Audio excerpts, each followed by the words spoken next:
కాళేశ్వరం ప్రాజెక్టులోని బ్యారేజీల నిర్వహణ లోపాలపై విచారణ జరుపుతున్న జస్టిస్ పినాకి చంద్ర ఘోష్ కమిషన్ కు నీటిపారుదల శాఖ అధికారులు తప్పుడు సమాచారం ఇస్తున్నారా? కమిషన్ ఏ సమాచారం కోరినా అందరూ కూడబలుకొని ఒకే రకంగా చెబుతూ వాస్తవాలు వెల్లడి కాకుండా చేస్తున్నారా అంటే అవుననే అభిప్రాయాలు వ్యక్తమవుతున్నాయి.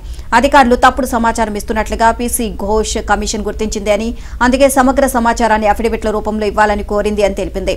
కానీ అఫిడవిట్లలో కూడా కీలక అంశాలు లేవని కమిషన్ గుర్తించినట్లు సమాచారం.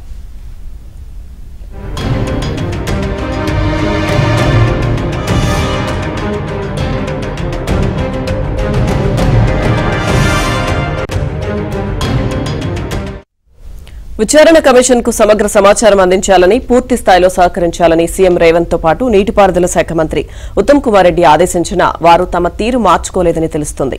వాస్తవాలు కమిషన్ కు చేరకుండా అడ్డుకోవడమే కాకుండా సాక్ష్యాలు అందించే విషయంలోనూ కలిసికట్టుగా ఒకే విషయం చెప్పాలని అధికారులు నిర్ణయించుకున్నట్లు తెలిసింది.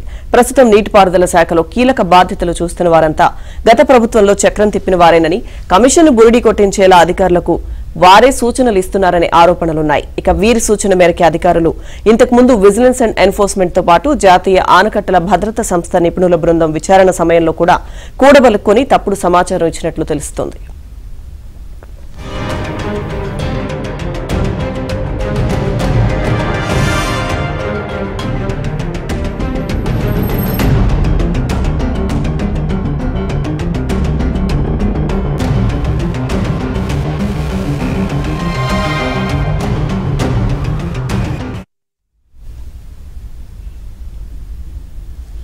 ఘోష్ కమిషన్ విచారణ ప్రారంభమైన నాటి నుంచి కీలక అధికారులు ప్రణాళిక ప్రకారం వాస్తవాలను మరుగున పరిచే ప్రయత్నాలు చేస్తున్నట్లు ఆరోపణలు ఉన్నాయి.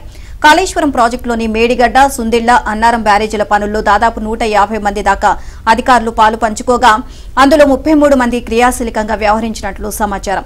బ్యారేజీల వైఫల్యానికి కారకులు వీరేనని, వాస్తవాలు వెలుగులోకి వస్తే తమ బండారం బయటపడుతుంది అని వీరు కమిషన్ కళ్లకు గంతలు కట్టేందుకు ప్రయత్నిస్తున్నారు అని తెలుస్తుంది. ఓవరాల్ ఇదే అంశానికి సంబంధించి మరింత సమాచారాన్ని మా కరెస్పాండెంట్ సిద్ధార్థ్ నాటికి తెలుసుకుందాం. సిద్ధార్థ్,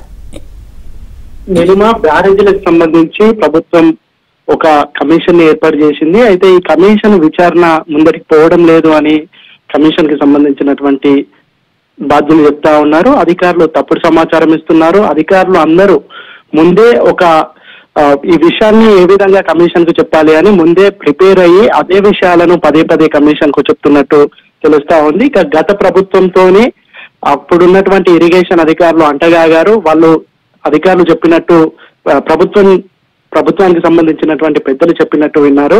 వాళ్ళెవరూ కమిషన్ కి సహకరించడం లేదు.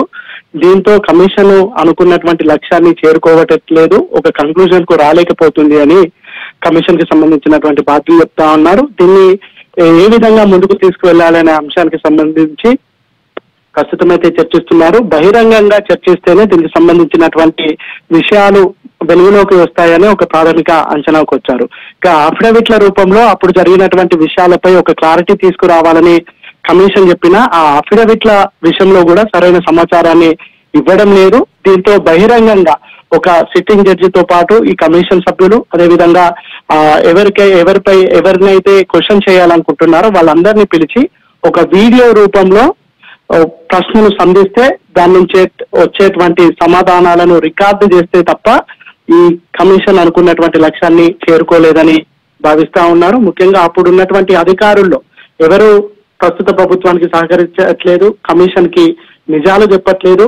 దాదాపు బ్యారేజీ పనుల్లో 150 మంది దాకా అధికారులు పాల్పంచుకోగా అందులో 33 మంది క్రియాశీలకంగా వ్యవహరించినట్టు చెప్తా ఉన్నారు. బ్యారేజీల వైఫల్యానికి కారకులు వీరేనని, వాస్తవాలు వెలుగులోకి వస్తే తమ బండారం బయటపడుతుందని, కమిషన్ కి సహకరించడం లేదు అని అలిగేషన్స్ అయితే వస్తున్నాయి. ఇక దీనికి సంబంధించి ఒక బహిరంగ విచారణ చేస్తే తప్ప లాభం లేదని ఒక అంచనాకు వచ్చారు. దానికి సంబంధించి నిపుణులతో చర్చించి ఒకవేళ ఆ విధంగా సాధ్యమవుతుందా లేదా అనే అంశాలను పరిగణలోకి తీసుకొని తదుపరి కార్యాచరణ ఉండే అవకాశం ఉంటుంది.